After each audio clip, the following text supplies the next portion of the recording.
so what's going on, everybody? Today we are back working on the Camaro again. Today I'm going to try to get the heads and everything put back on the car. If you guys remember last time, we got the transmission pulled out. So I'm gonna get the clutch set up first. That's one of the main things.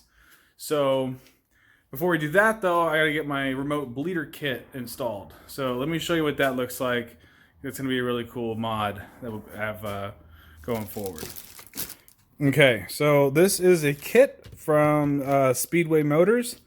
They can make this as like a custom kit. It's a pretty cool, like it's kind of a knockoff for the Tick Performance kit, because I have the Tick Performance Master Cylinder, but I never actually got their remote bleeder kit.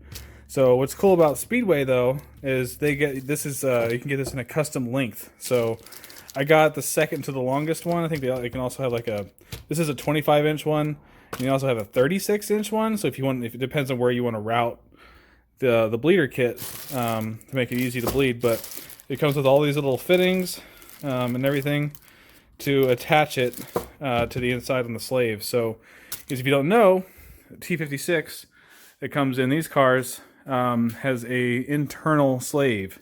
So that means the slave cylinder is inside the bell housing. I don't know if you can see it down there, but let me get down here. So the bleeder comes out right here. So the fluid goes in there, and that's how you actually bleed the clutch, which, as you can tell, with this transmission inside the car would be a huge pain in the ass. So this kit basically goes on the inside there and attaches to that line, and allows you to bleed it without having to sit under there with a socket or a wrench or whatever and like gets covered in fluid. It just makes it a whole lot easier to get all the air out, because you do have to change the fluid pretty frequently. It's something they don't really tell you very often, but when you're doing race car stuff, you got to change your fluid. So this is actually only about $25 for this whole kit. It's not bad at all. So it's one of the first things we got to do, but it's gonna save me a lot of headache in the future. Okay, so this is pretty much everything it comes with. I think this is the piece that actually connects to the slave, and then I think your line will connect onto there. Came with a bunch of washers, like gasket washers for those. An attachment line here for the end for that to adapt to this, and then there's also the actual bleeder that goes on the end. So this is the part you actually loosen to get the air to bleed out of it. So it's a pretty neat little kit. Okay, so this is my line. I put it all together. So just got the different attachments on here. I'm not sure why this one has like the washer that it comes with is loose, but this fitting is completely tight and it's like pipe thread, and I put some thread tape on it, so all that should seal. So this is where we'll actually bleed it, right here.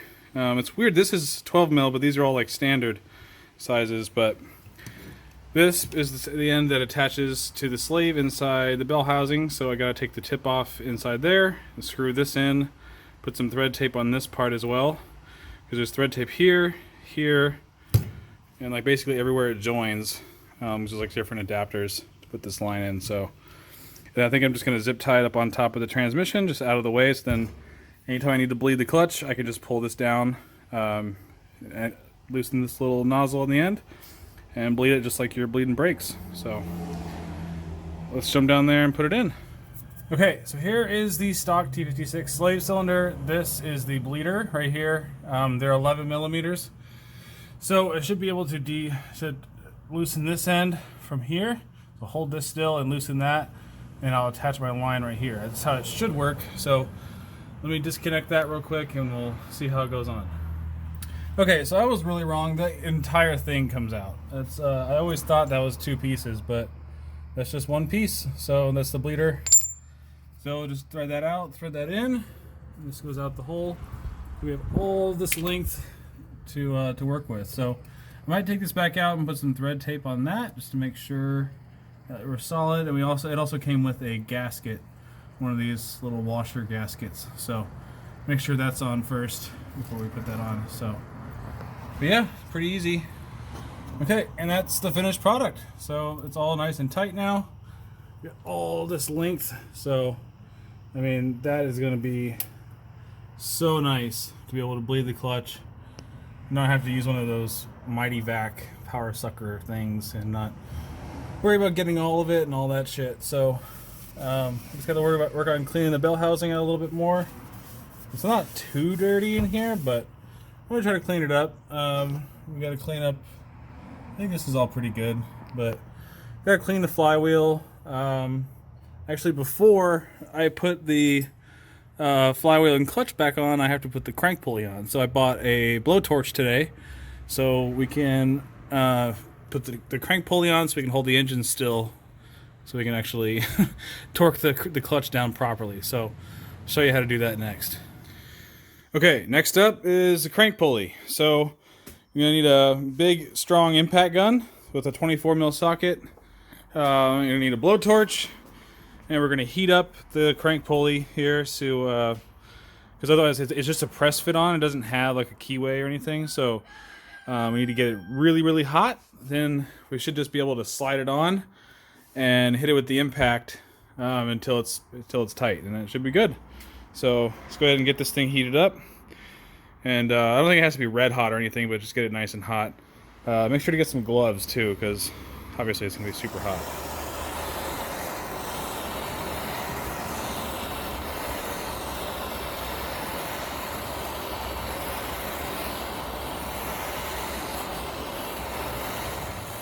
Okay, so I got it on there. I had to take it back off with the puller and reheat it up because I didn't get it hot enough. So you have to hold the torch on it for at least a good solid 5 to 10 minutes to get it nice and hot. And once it starts smoking, it's typically a sign that it's hot enough, but it just kind of slides on there. As you guys saw when I put it on just now, it just kind of stopped. So unless it goes all the way on, you know it's not on there all the way. And then I just hit that with the impact gun. As long as it's a strong enough impact gun, you should be fine. Okay, so we're going to torque our flywheel bolts. The torque spec is 74 foot-pounds. GM recommends doing 15 foot-pounds all the way around, and then 37, and then going to 74 after that. I'm just going to go right to 37. So I got a breaker bar over there hanging on the crank pulley to hold it still. Get it set to 37 foot-pounds.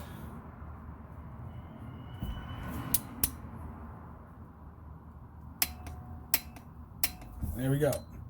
So now we adjust our torque wrench, bump it up to 74, I think it is, and then go back around again in the SAR pattern. Okay, 74 foot-pounds right there. So go ahead, get this started.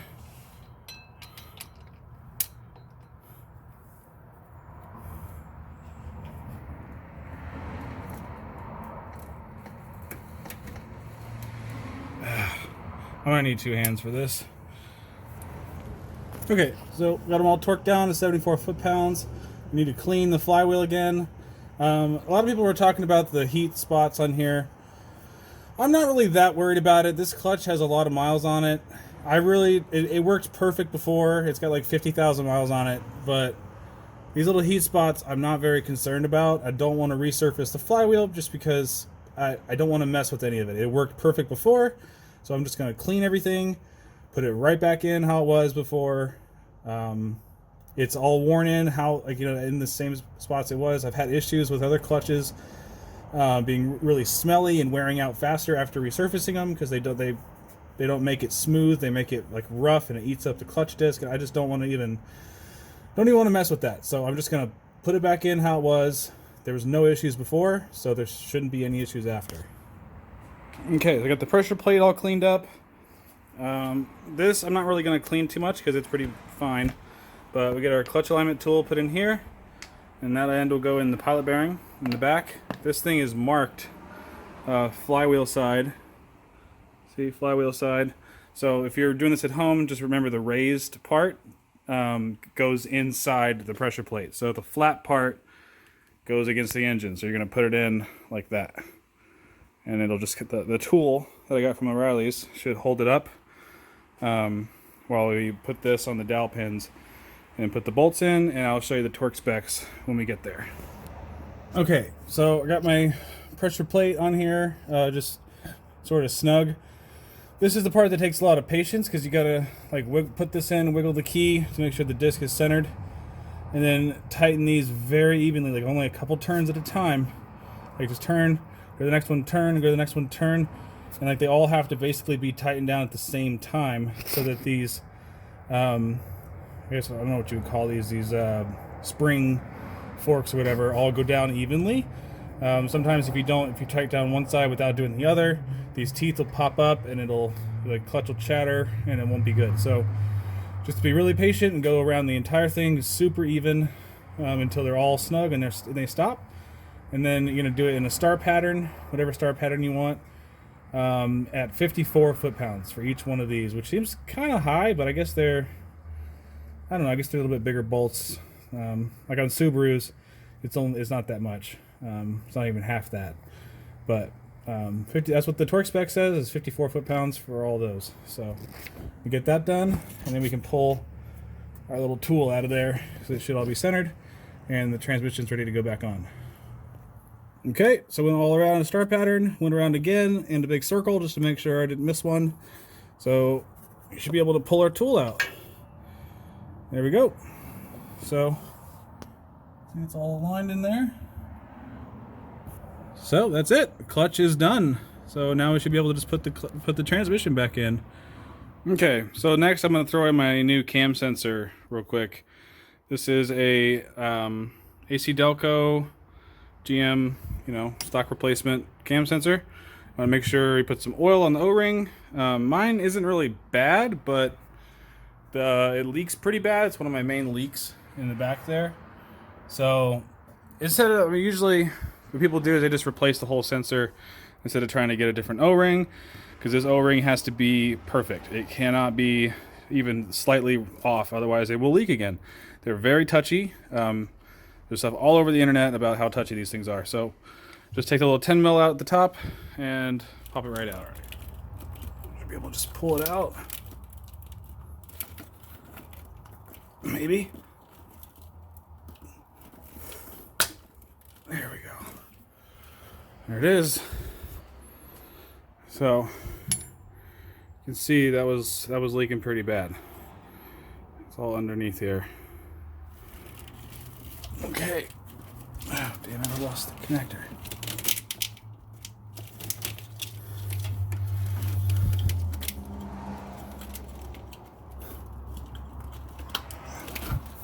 Ugh. There we go. Alright, so after much trouble getting that transmission in, it is finally in. I just set the headers in here and kind of zip tied them in place. On the driver one, I had to bash the firewall in just a tiny bit with the pry bar. I didn't even bash it in, I just kind of bent it in. And it clears just fine. I got my deck surface all cleaned up with some Scotch-Brite, just kind of polished it, got all the gasket material off. Just wanted it all to be nice and perfect. I just went down here and bled the clutch.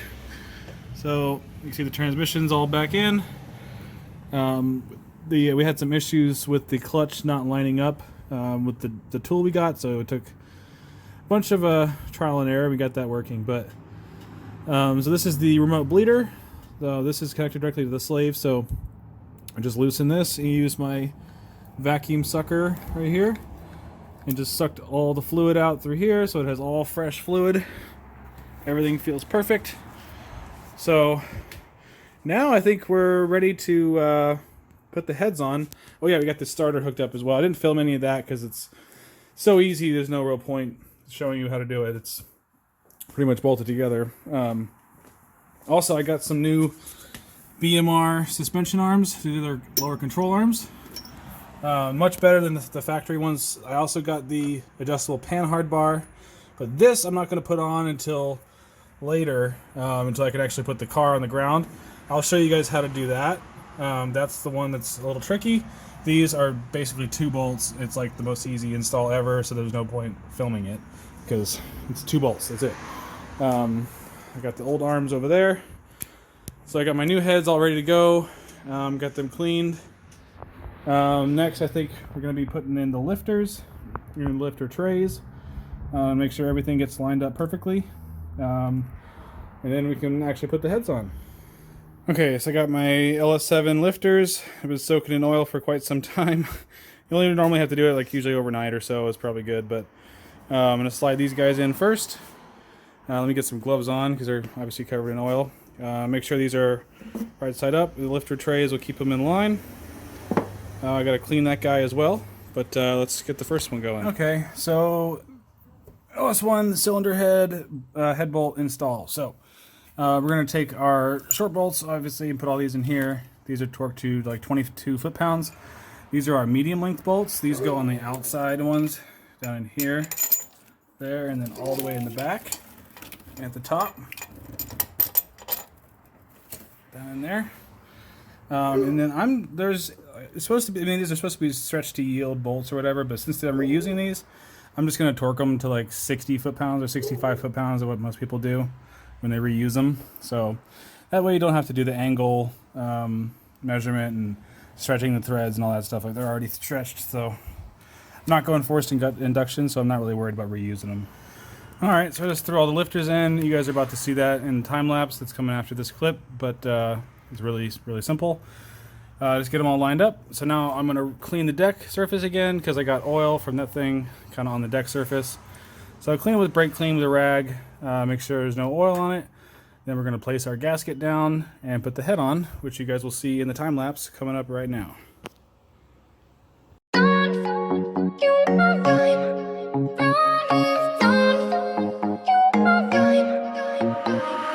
I'll be there for you, calling me when you're lonely, dancing on the roof. It feels like rendezvous. You know what to do.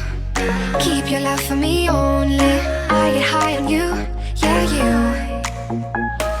Hey baby, kiss me hard, don't kill my vibe. All my feelings on fire, it's all time. Hey baby, kiss me hard, don't kill. Okay, so I use the air ratchet to just kind of cinch them down. They're not tight at all. I just basically didn't want to sit here and thread them in with a torque wrench forever. So they're just kind of in there snug. So I'll actually torque them down to 65 foot-pounds once I get the other head on, because I want to do all of them all at the same time, just to get all the head bolts torqued, so I know they're all perfect. I don't have to worry about it that way, and then we can worry about valve train. All my feelings on fire, it's all time. You know I'm dying. You know I'm dying. It's all time. You know I'm dying. You know I'm dying. It's all time. I'll be there for you, calling me when you're lonely, dancing on the roof. It feels like rendezvous. You know what to do. Keep your love for me only. I get high on you, yeah, you. Hey baby, kiss me hard, don't kill my vibe. All my feelings. All right, got both heads on. They're not torqued yet, but all the bolts are snug down. This ended up being very interesting to try to fit the head bolts in with the header there, but I didn't really want to take the header out to just get them in, because it's kind of a tight fit and it's easier to do it when the head's not there. So I just kind of worked around it, as you guys probably saw in the time lapse, and it was a huge pain. But I have a feeling torquing these head bolts down is going to be even more of a pain in the ass, but we'll see. So that's what I got to do next, is torque all the head bolts. I'm not going to go over what the order is, because you just Google it. Like, there's diagrams that show you the head bolt sequence. I'm just going to torque them down to 65 foot-pounds and the 10 mils to 22 foot-pounds and send it. So that's it, really. So let's get to it. Fire, it's all time. Hey baby, kiss me hard, don't kill my vibe. All my feelings on fire, it's all time. You know I'm dying. You know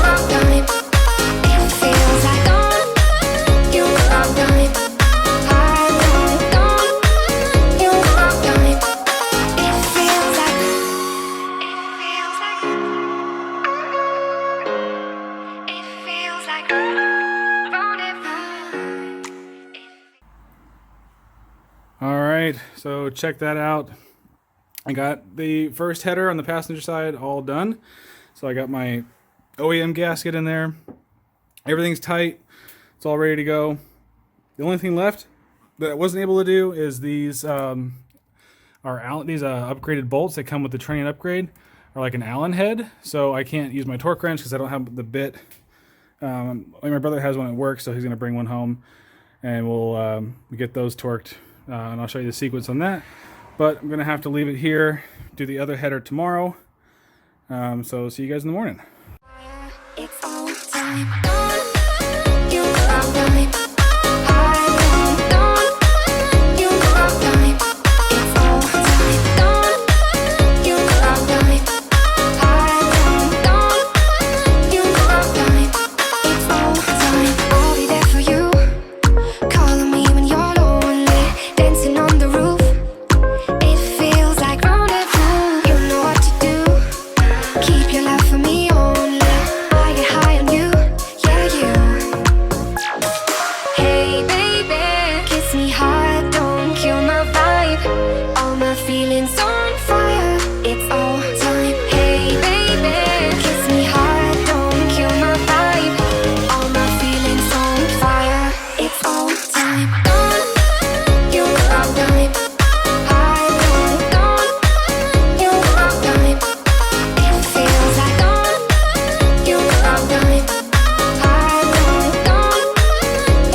Alright, so we got everything hooked back up, just threw the radiator back in, hooked up all the wiring, everything as you guys saw the time lapse.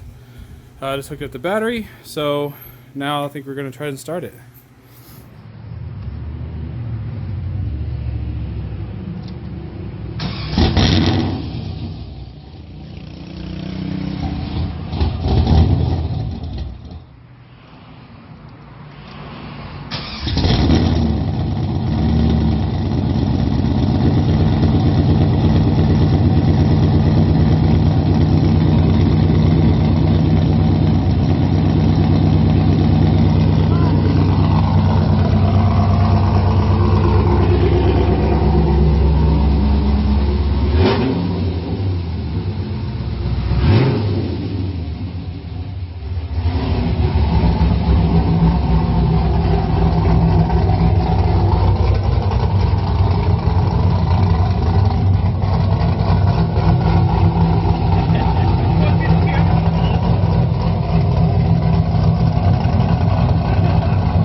Alright guys, so that's it.